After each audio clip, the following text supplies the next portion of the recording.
Hola, bienvenidos a Esquina Literaria. Soy Yolanda Miranda y les estoy compartiendo la lectura de este libro de Samuel Huntington, El choque de civilizaciones y la reconfiguración del orden mundial. Estamos leyendo el capítulo número 2 que se llama Las civilizaciones en la historia y en la actualidad. El tema, la naturaleza de las civilizaciones, y vamos a continuar.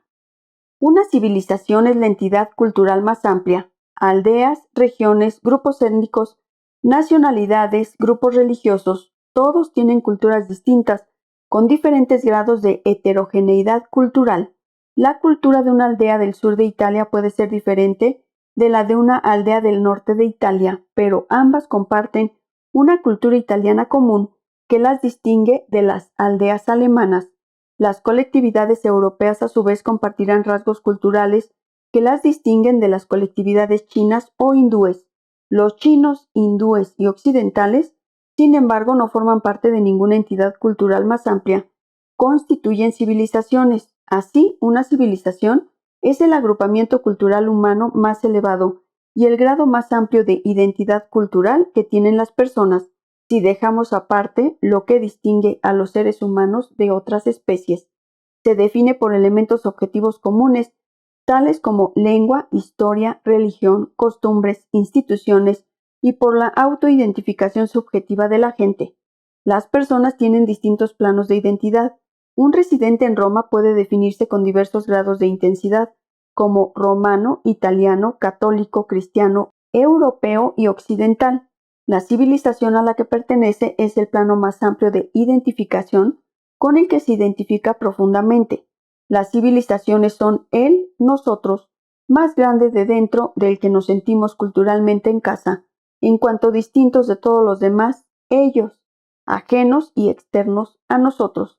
Las civilizaciones pueden incluir a un gran número de personas, como la civilización china, o a un número muy pequeño, como la caribeña anglo-hablante. A lo largo de la historia han existido muchos grupos pequeños de gente que poseía una cultura distinta y carecía de cualquier identificación cultural más amplia. A partir del tamaño y la importancia, se ha distinguido entre civilizaciones principales y periféricas, Bagby, o civilizaciones principales y civilizaciones atrofiadas o malogradas, Toynbee. Este libro se ocupa de las que generalmente se consideran las civilizaciones básicas de la historia humana.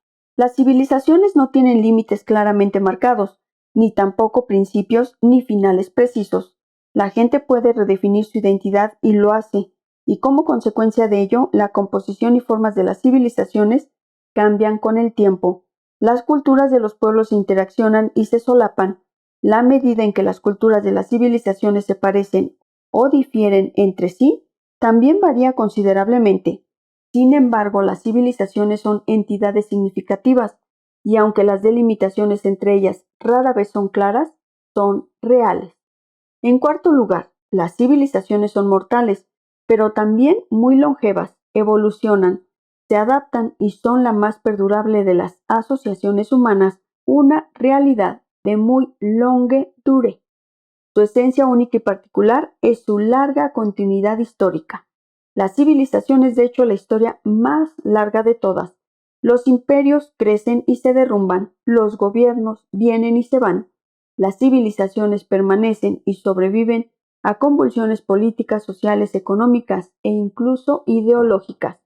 La historia internacional, concluye Bosseman, documenta perfectamente la tesis de que los sistemas políticos son procedimientos transitorios de la epidermis civilizatoria y de que el destino de cada colectividad unificada lingüística y moralmente depende en última instancia de la supervivencia de ciertas ideas estructurantes capitales en torno a las cuales se han aglutinado generaciones sucesivas y que simbolizan así la continuidad de la sociedad.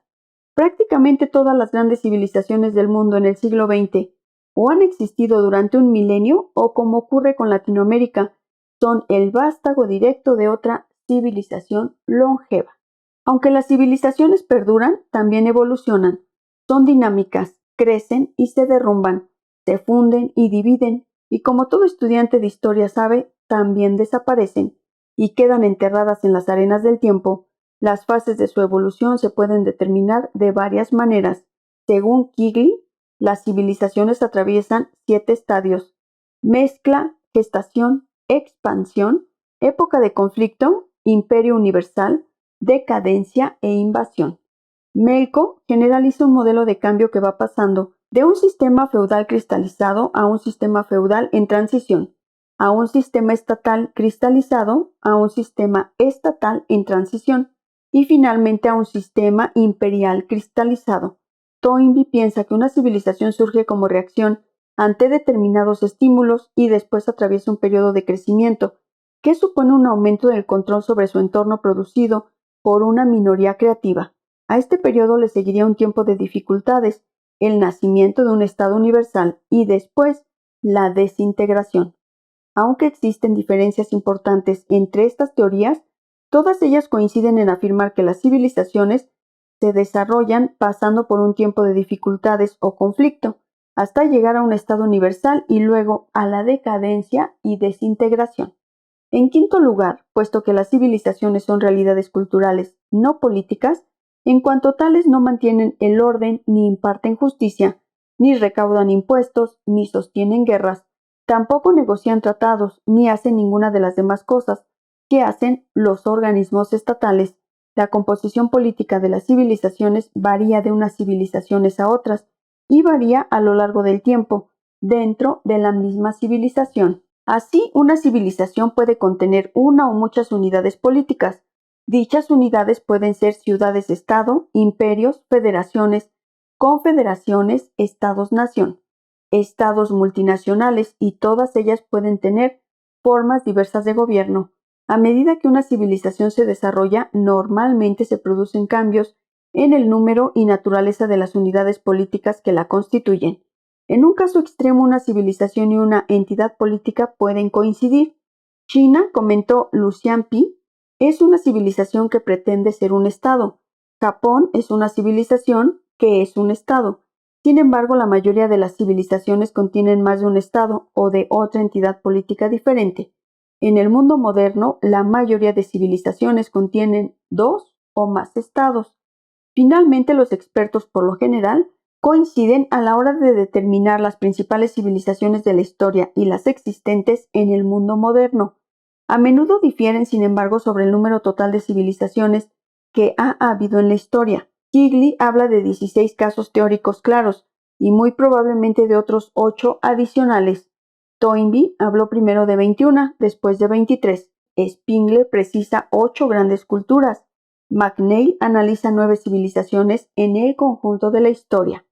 También Buckby ve 9 grandes civilizaciones u 11 si Japón y el mundo ortodoxo se distinguen de China y Occidente.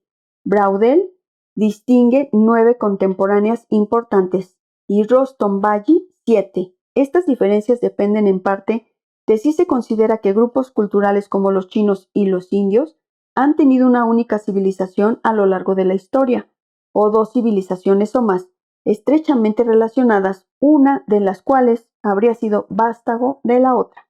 Pese a estas diferencias, la identidad de las principales civilizaciones no se discute, como concluye Melko tras examinar el material bibliográfico. Existe razonable acuerdo sobre al menos 12 grandes civilizaciones, de las cuales 7 ya no existen: mesopotámica, egipcia, cretense, clásica, bizantina, mesoamericana, andina, y 5 sí: china, japonesa, india, islámica y occidental. Además, varios investigadores añaden la civilización rusa ortodoxa como una civilización aparte, distinta de su pariente, la bizantina, y de la cristiana occidental. Por lo que respecta al mundo contemporáneo, resulta útil añadir a estas 6 civilizaciones la latinoamericana y posiblemente la africana. Así, las principales civilizaciones contemporáneas son las siguientes. Espero que les esté gustando la lectura de este libro, El choque de civilizaciones y la reconfiguración mundial, de Samuel Huntington. Los espero en el próximo video para continuar con esta lectura. Muchas gracias por escuchar.